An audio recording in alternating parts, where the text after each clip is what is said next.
দাঁড়ি পাল্লে ভোট দিয়ে নাকি বেচতে দিতে হবে। চিন্তা করেন, নির্বাচন হলে বিএনপি ল্যান্ডস্লাইড ভিক্টরি পাবে, পাবে কিনা? কি আসতে কেন জোর নাই গলায়? তো এই ল্যান্ডস্লাইড ভিক্টরি বিএনপি পাবে, সেই কারণে শুরু হয়েছে। আর সবচেয়ে বেশি দুষ্টামিগুলো কারা করছে? যারা অতীতে বাংলাদেশকে স্বীকার করে না, যারা বাংলাদেশের স্বাধীনতাতে বিশ্বাসী করে না, এবং ওই সময় আপনাদের বললেন যে কত মানুষ বেড়েছে, আমাদের মা বোনদের কতজনের সম্ভ্রম হানি করেছে, কতজনকে পাকিস্তান হানাদার বাহিনীতে আমাদের মা বোনদের তুলে দিয়েছে, সেই হিসাব আমরা ভুলি নাই। তারপরেও আমরা মনে করি যে রাজনীতি করছে, রাজনীতি করেন সিধা রাস্তায় করেন, ধর্মকে ব্যবহার করে মানুষকে বিভ্রান্ত করে ভুল বুঝিয়ে দাঁড়ি পাল্লে ভোট দিয়ে নাকি বেচতে দিতে হবে। চিন্তা করেন, তাহলে আর আমার নামাজ পড়া, আল্লাহর কাছে কমপ্লিট সারেন্ডার করা, ঈমান আনা, এগুলো দরকার নাই নাকি? আমাদের এখানে অনেকে আছেন, তারা ভালো বলতে পারবেন। কোকো ও শিয়া বাটারের ইউনিক কম্বিনেশনে তৈরি Natura expert care body lotion স্কিনের ড্যামেজ হিল করে, ত্বক রাখে সফট ও ময়েশ্চারাইজ। লুকিয়ে আর কতদিন? Bye bye damage skin. বন্ধুগণ, এরা হচ্ছে এই মুনাফিকি করে, এই মানুষকে ভুল বোঝায়, ভ্রান্তি বোঝায়, তারা এই সমস্ত করে বরাবর।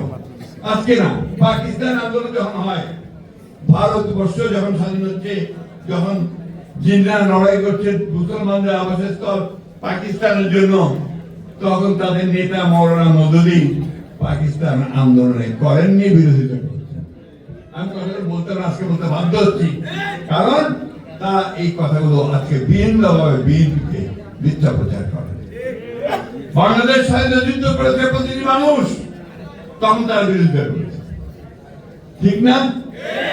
আজকে যখন বাংলাদেশের মানুষ উন্মুখ হয়ে আছে যে বাংলাদেশি জাতীয়তাবাদী রাজনীতি, তারেক রহমানের নতুন রাজনীতি, আধুনিক রাজনীতি যা বাংলাদেশকে পাল্টে দেবে, তা গ্রহণ করবার জন্য উন্মুখ হয়ে আছে, তখন তারা আবার সেটিকে বিভ্রান্ত করার চেষ্টা করছে ধর্মের নামে। আমাদের কথা খুব পরিষ্কার, আমরা ধর্মে বিশ্বাস করি। আমাদের নেতা জনাব প্রেসিডেন্ট জিয়াউর রহমান সাহেব, তিনি প্রথম কোরআন শরীফে কথা বলেছেন সংবিধানে, তিনি প্রথম সংবিধানের মধ্যে বিসমিল্লাহির রহমানির রহিম দিয়েছেন, তিনি প্রথম আল্লাহর উপর অবিচল আস্থা বিশ্বাসের কথা বলেছেন, ঠিক না? এবং আমরা সব সময় সেইভাবে এই দেশে কাজ করেছি। বক্তব্য বাড়াবো না, আজকে এই সময়ে আর মাত্র আমি হিসাব করছিলাম 23 দিন আছে নির্বাচনের। এখন অনেকে নির্বাচন হবে কিনা, বাধা দেবো, করতে দেবো না, ভেতরে ভেতরে খবর নিয়ে দেখেন তাদের 3টা ভোটও নেই।